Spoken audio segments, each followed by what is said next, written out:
What's up, guys? I'm back, sorta, hopefully, maybe. School's done. I'm graduating tomorrow. No more high school for me, which is awesome. Going to college next year, but hopefully this summer, assuming my job doesn't interfere too much, I should have a lot of time to code and make videos and stuff. I was going to start doing, like, commentaries on Xbox and stuff, but I broke my wrist, so that's kind of difficult to do. I can't really play Xbox too good with a broken wrist. It kind of gets in the way. Typing is annoying enough, but you guys don't care, I know. So today I made a little proxy scraper, and I'm also releasing the source code for you guys, because when I personally started coding, source codes help me more than anything else, just to actually see how people use certain bits of code and put code together, and actually brought everything together. Like, just looking up snippets of code is great, but I really enjoyed being able to see how an entire program functioned. So yeah, let's get into it.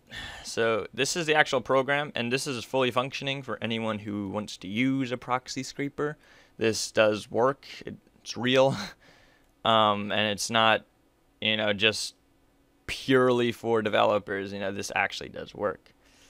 I guess it obviously works, but So what you want to do is just turn on whatever sites you want to scrape from, and I made it pretty obvious, what sites I'm using. And each of these sites does update every couple seconds. Not all of the proxies, but you'll get fresh proxies if you wait like an hour.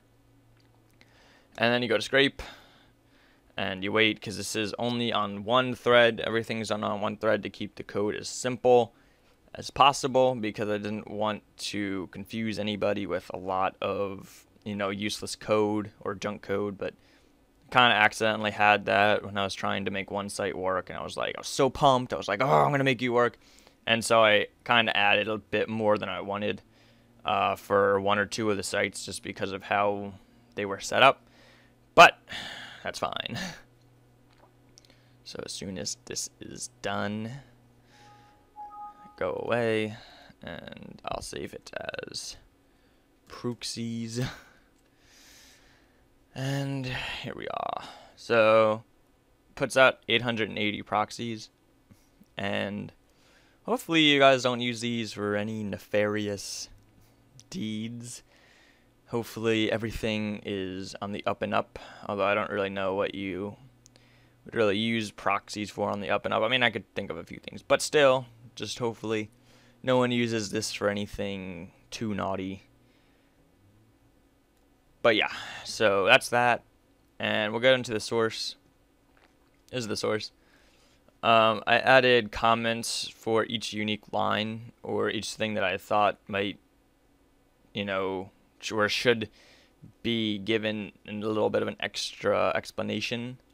So, like, I didn't explain me.close, because if you really didn't know what that meant, you could easily Google it, or me.windowstate is equal to form windowstate.minimize. You could easily just Google that and find out that that minimizes the form.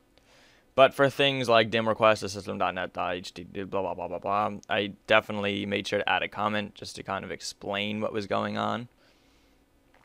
And as always, guys, did I? No, but you can message me over YouTube if you ever have any problems. You can make a comment, but if you really want to get a quick response from me, then send me a message, and I'll definitely take a look at that. But hopefully the comments in here should suffice and kind of explain everything. This uses regex, so anybody who's unfamiliar with regex, this might help you.